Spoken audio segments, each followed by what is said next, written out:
Hi guys, welcome back to my channel. Today I'm going to do a question and answer that I posted on Instagram.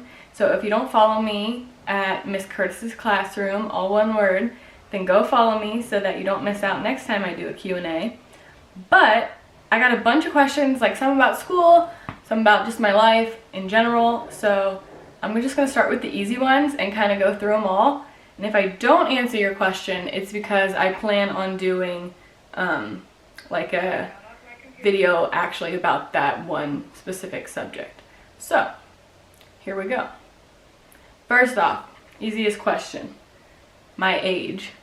I am 25 years old. A couple people asked that, and I have been teaching for 3 years with my own classroom, 4 if you count long-term sub. And another question I got asked a lot was, how long have you been married, or when did you get married? So I got married last July 12th. So we will almost be married a year in July, which seems kind of crazy. It seems like it flew by. And then another question was, are we going to do anything for our anniversary? And actually, I'm going to be coaching a lacrosse tournament on July 12th. So, I mean, we'll probably celebrate it, like go out to dinner or something, but I don't know. No big plans yet. And then that leads me to another question. These are all like the easy, quick ones. Somebody said, do you still play lacrosse and what are your plans for the summer? So those kind of go hand in hand. I don't still play lacrosse, but I do coach lacrosse. And this summer I'm coaching for a new team called Velocity. My college coach asked me to coach for her because she like runs the program. So I said yes, and I don't really know the age of the girls yet, but they're high school, I think. Or they might be middle school. I'm hoping they're high school. But okay, let's see. Okay, next question. What advice do you have for teachers starting up a teacher Instagram or a teacher YouTube? My advice is go for it. I think this teacher Instagram has turned out to be so much more than I ever thought it would be. And I get so many of my ideas from people on the internet, which is crazy.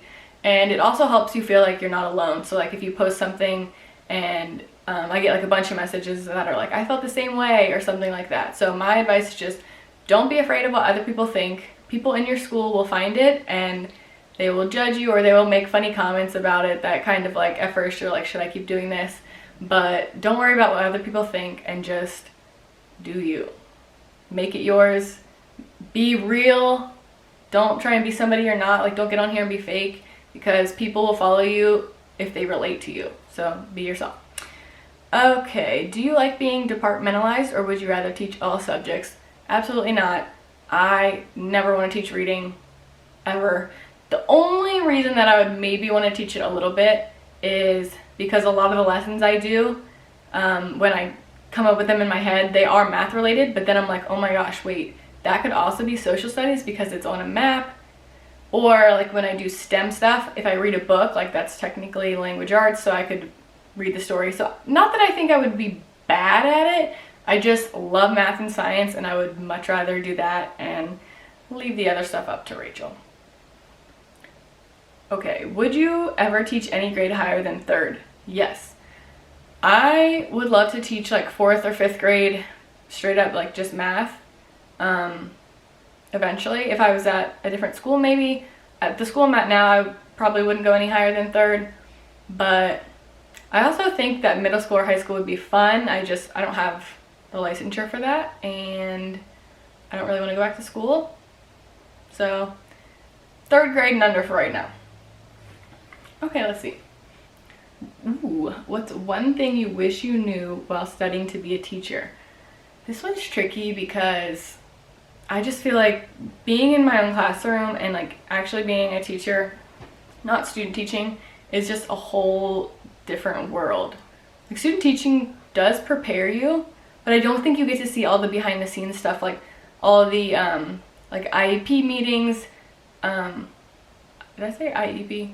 IEP meetings, all the paperwork sides, like the goals, all that kind of stuff. So like being a student teacher, yeah, I got to lead the class and I got to practice classroom management and stuff, but I don't think I realized like how much outside stuff there is, like writing SLOs and writing all these different like terminology things.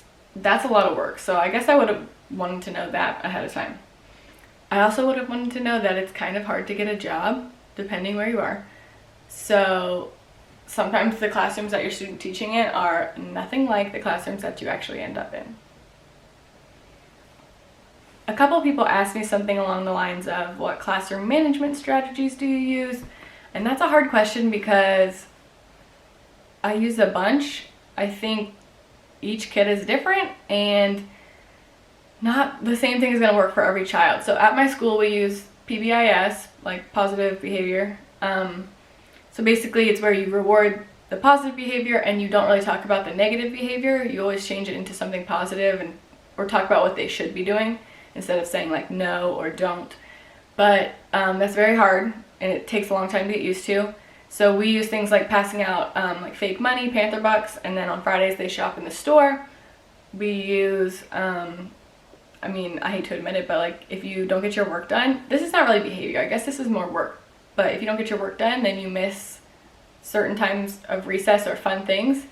I don't really enjoy the clip chart system very much just because I feel like it's a huge distraction. Anytime I've used a clip chart, the kids would like go over and play around with the clips, or you know, they'd make a scene walking over to the clips, and once they clip down, they are even worse than they were before. So I don't know. There's plenty of different strategies you can use and it depends on the school you're at. Somebody asked what to buy for your first classroom. A couple people asked that. Like teacher must-have, stuff like that. I actually made a whole YouTube video about that. So go to my page and click on Teacher Essentials. Let's see. My favorite thing about teaching. I mean, it's obviously the kids. Like, I do it for the kids. This whole quarantine thing has totally made me realize that. People are like, oh, do you miss teaching or do you miss work? And it's not that I miss actually like standing up in front of the class and reading a book. I miss the kids. Like, I miss them making me laugh and I miss them being goofy and like dancing. I don't know, I just miss those relationships. So by far the best thing is the kids and the relationships you build with them. Even when they leave your classroom and they're like finding you on Instagram and messaging you and stuff like that, that's my favorite part. So just building those relationships. First year, I'm going to be a first grade teacher. Any advice for guided reading? Oh, I'm sorry, I don't teach reading, so I actually have zero advice for that. But good luck in your first year. And along with that, somebody asked for classroom setup tips or tips for first year teachers. I have another video on here that I already posted about being a first year teacher advice. And I think I have some good stuff in there, so go click and watch that.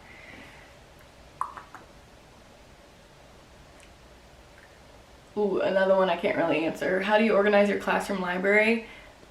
I think if you are a really organized person, you would hate my classroom library.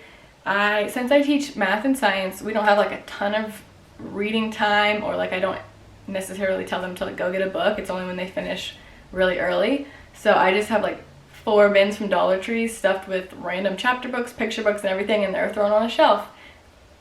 So, yeah. Would I ever teach in another state? Yeah. I think you just have to like take a test or something, right, to get your license there. If we moved to a different state, I would for sure teach in another state, but I don't think we're gonna move out of Ohio, so I don't think I have to worry about that yet. I got a few questions like this. Can you tell us more about the classes you're taking? Is it similar to a master's program? So I am not trying to get my master's at the current moment. I really don't want to go back to school, but the classes that I am taking are all online and they are self-paced. So they're basically like you watch the videos and then you answer the questions, and then at the end you write a paper, and it is on a website called Credit for Teachers, like the number 4. And they're pretty cheap. So basically what I'm doing, it says, what is your graduate degree going to be in? It's not a graduate degree, it'll just be plus 18. So I will have my bachelor's plus 18. And when I posted this on Instagram, I was actually surprised. A lot of you guys were like, I don't even think that's a thing at my school. But like at my school, the pay scale, it literally says like bachelor's and then like bachelor's plus 18 and then master's plus 18. So it's a whole different column of pay. So that's what I'm going to have. I'm not going to have another degree. Ooh, I like this one. How did you learn to make digital products for TPT? And the truth is, I was actually talking about this on Instagram last night with somebody, but I did not really learn anywhere. I kind of just like learned as I went. So my very first ever product was horrible. I tried to make these like snowman task cards and they took forever. I didn't realize you could buy clip art. Okay.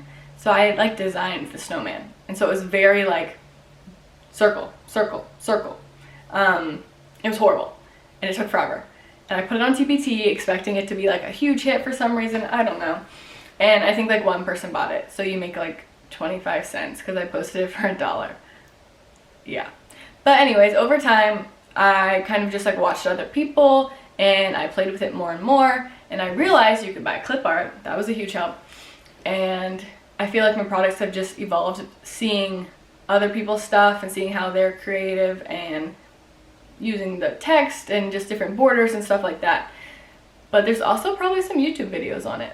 Maybe I should make a YouTube video on it. I'm gonna make a YouTube video on it. So stay tuned for that. Okay, next question. How is your school district dealing with distance learning and how are you holding up? I feel like I'm holding up fine. I do think about the kids a lot and I sometimes feel guilty that I'm not doing enough because there's not much we can do. A lot of our kids don't have internet or like a computer to even do the work on. So we have just been like making packets, sending home math books and pages to doing that. And then we call them like a couple times a week or dojo them. Like they can always reach out to us, but oftentimes my kids haven't, or their parents haven't, I guess. But I just still feel guilty and I've been like buying things at Dollar Tree to send home with them when they come pick up their work or just different things. So I'm holding up fine and it has been a really nice like break. And trust me, I've caught up on so much work, but I also like, I do miss them and I wish we were back at school. Advice for applying for your first teaching job. Okay. I feel like I'm not a good person to ask this to because I hate interviews. I don't like talking about myself. I just think it's awkward. Everyone's staring at you. But be real, be honest. Like don't Google questions ahead of time. I feel like I did that at first. I'd be like, good answers for this question. Just be real and try and make connections with them. Tell stories about your student teaching or just be honest and tell them like why you like to be a teacher, why you think you'd be a good teacher. That's what people want to see. And yeah, that's all I really have. This one says classroom setup tips. My one and only tip that I will give is just when you're setting things up and you're trying to make it all pretty and, you know, Instagram worthy, it doesn't always work. So before you think pretty, I mean, trust me, I do think pretty, stop and think, is this gonna work? Like, is this gonna be organized or is this gonna be helpful? Because a lot of the times I set up my classroom and it looks super pretty and then as the weeks go on, I'm like, this is inconvenient or this is not working. So I move it and it looks much better it works much better even though it doesn't look necessarily as pretty. So before you freak out and buy all these pretty things, make sure you're actually going to use them. But along with that, I cannot wait to set up my classroom this fall. I will make so many videos about it because that is my favorite part. That's my second favorite part of being a teacher. So go back to the other question. Second favorite part. What is the best way to collect things for your classroom as a first year teacher? Asking friends and family, first of all, Facebook Marketplace, Craigslist, stuff like that. Anything that you can get for free or super cheap is the way to go. Free is in your budget when you're a first year teacher because it is expensive, especially just buying books alone. Oh my gosh. So post your little Facebook status about how you need books or toys or anything for your classroom, beanbag chairs, and then have like people share it, especially when you're younger. Having like your mom or if you have older siblings, when they repost it or share it, people who have kids who are now out of the house will be more likely to give you stuff. Like when I share it, none of my friends really have like any of that stuff yet, but my mom's friends always do. Okay, this one says work-life balance question mark, and then I had another one similar to that about like balancing work and marriage. I am one of those teachers who tries to leave everything at school. Like I will cut and laminate or like, mindless tasks at home, but for the most part, I don't really bring anything home. I think I try and leave every day by 3:15, 3:30, like right at the end of the school day. Not everything's gonna get done, and it can wait till tomorrow. That's kind of my motto. Like, I'm still a good teacher. I do my best when I'm at school. I most of the time use my planning bell to plan, so I can leave stuff at home. Or I can leave stuff at school. So when I get home, I like to walk the dogs. I like to hang out with my husband, work out, stuff like that. So I don't really find a problem with that, but I know a lot of teachers do struggle with that, especially in their first few years. So I guess it's just finding what works for you. Favorite STEM materials? Ooh. I just this year got a bunch of new little robots like the Sphero Minis and the Botleys and stuff like that, and they're super cool, but they do take a lot of work like to get used to, and you kind of have to have multiple of them if you want the kids to all use them at the same time. So I think my most simple favorite STEM thing would just be my STEM bins. My kids love the Legos. I love Legos. They are so easy. Try and find them cheap somewhere like Facebook Marketplace, stuff like that. My other favorite thing are the hashtag blocks from the Target Dollar Spot. Those are my kids' two favorite bins for sure. Like those are the always first two off the shelf. So I think those are my favorite things. Ooh. Favorite teacher clothes / store? Honestly, probably Target. Old Navy has some like nice stuff, but I try and buy things that I would wear not just to school. Like I don't want to have like a teacher wardrobe and an outside of teaching wardrobe. So like Target has cute dresses that you could always just throw a jean jacket on with. And Old Navy is more like longer dresses and like they're baggier. I don't know. I have some cute ones from Old Navy, but I would probably say Target is where I get most of my teaching clothes. And then I just throw on a jean jacket to make it appropriate. This one's cracking me up. How to make room transformations adorable. Okay, I'm gonna do a whole nother video on room transformations soon, but basically hit up your local Dollar Tree, buy all the random things that are within your theme, and then make a bunch of stuff out of paper. What I've learned is I try and just do like one wall as the theme wall, so that like in the pictures it's in the back and like the kids can kind of like see that one wall, because if you try and do all the walls, it's just like it's way too much and it's hard to cover everything up, so it starts to look tacky. So I just do like one theme wall, and then I'll put like tablecloths. That's a great way. Tablecloths or paper on the table is a great way to like boost engagement and just make it feel special, because it's a small change, but the kids love it. But more to come on that soon. One of the questions was favorite children's books, and so of course I had to go grab a stack. But this is my math science teacher take. So there are plenty of amazing children's books out there. I love a bunch of the new ones that I got around January, because I got some new ones for Black History Month, and I like really like those. But these are just math and science pretty much. So this series, the like Iggy Peck Architect series, is so cute. My kids love the characters. So the first one we read was Iggy Peck Architect, and that one's super cute. There's so many activities to do with these. And then we read Rosie Revere Engineer, and then they came out with Add a Twist Scientist, and then this is the newest one, Sophia Valdez Future Prez. And my kids actually got to see this in like a little children's play this year at the theater, so that was super cool. But I love these books so much. By far my fave. This one's a math one. It's just cute to read at the beginning of the year, because like a bunch of your kids will be like, I don't like math, but it's called I'm Trying to Love Math. Super cute. And then these two are about coding, and my kids love them. I can't wait to do like actual activities with these this year. I didn't get to read them last year, but How to Code a Roller Coaster and How to Code a Sandcastle are super cute coding books. Teach you all about like the vocabulary of coding, like loop and just different words like that. Love them. Okay, one of the questions is about my dogs. So I'm gonna call them in here. Bentley!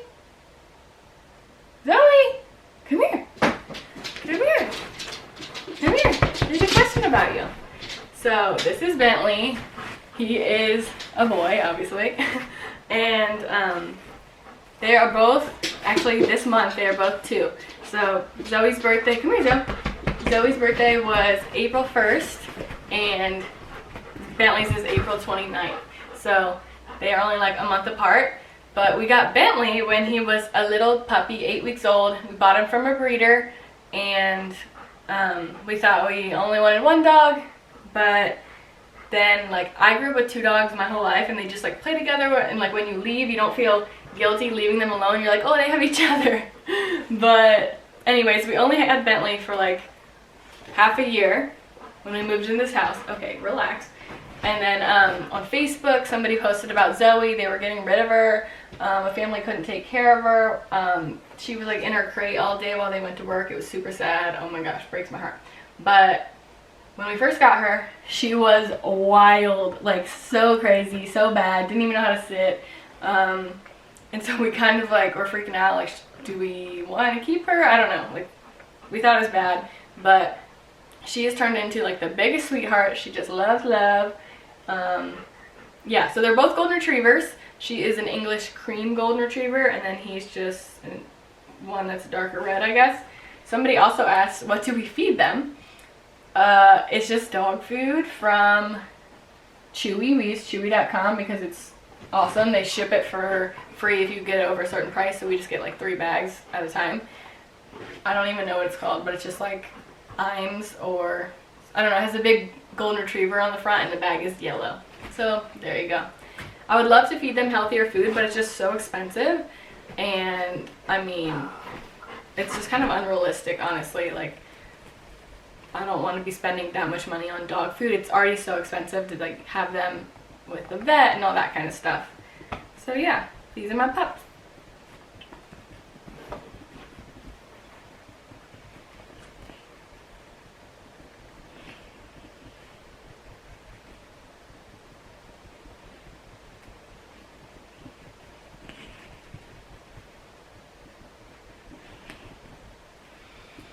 Okay, the next question says, how to prepare for the first day of school. Ooh, the first day of school can be super kind of like intimidating and scary, but I try and think of all fun like team building activities and games and stuff like that to do for the first week actually, and then routines and procedures. So I said this in my other video, but basically make a list of all the routines and procedures that will like ever go on in your classroom, or that you can think of at least. But try and teach those the first few weeks. And I guess that's not really how to prepare for that, but just basically make your list and then come up with fun activities and games and stuff that are going to keep them busy all day long. And then I think there was actually a new question posted. Yeah, there it is. How are you planning for next school year? That's very similar. So, geez, Zoe, can you chill?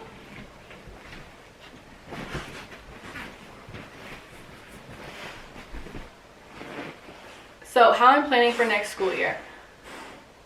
Actually, next school year I'm really excited for because I feel like I'm going to be super organized. This year, I went down to 2nd grade, so it was something new, and I just didn't really feel like I spent last summer planning very well. So this year, I've already started planning for next year. I made my whole curriculum map for math with Engage New York, because we're going to start using that next year. And then on top of that, I put that like on a side, and then I added a column, and I planned out like all the fun activities, or like the little activities that you kind of forget about. So for example, I looked at like where I'm teaching area and perimeter, and I was like, oh, I always do Cheez-It, area and perimeter, and then I do Array City. So I put those to the side so that I kind of like knew when things were coming up. So I'm excited for next year. I just feel like I'm going to be way more prepared. I'm going to do a whole video on that as well, just like how I plan, because that was actually a really commonly asked question, was how do you write your lesson plans and like how do you plan for the year. So I will share a lot more about that in another video. Okay, this one says classroom management techniques for the really defiant kiddos. I have a ton of those kind of kids in my classes, and honestly, I really don't have like any hardcore advice. It's all about the relationship. And I know that sounds silly, and I know people will tell it to you every single day, but it truly is.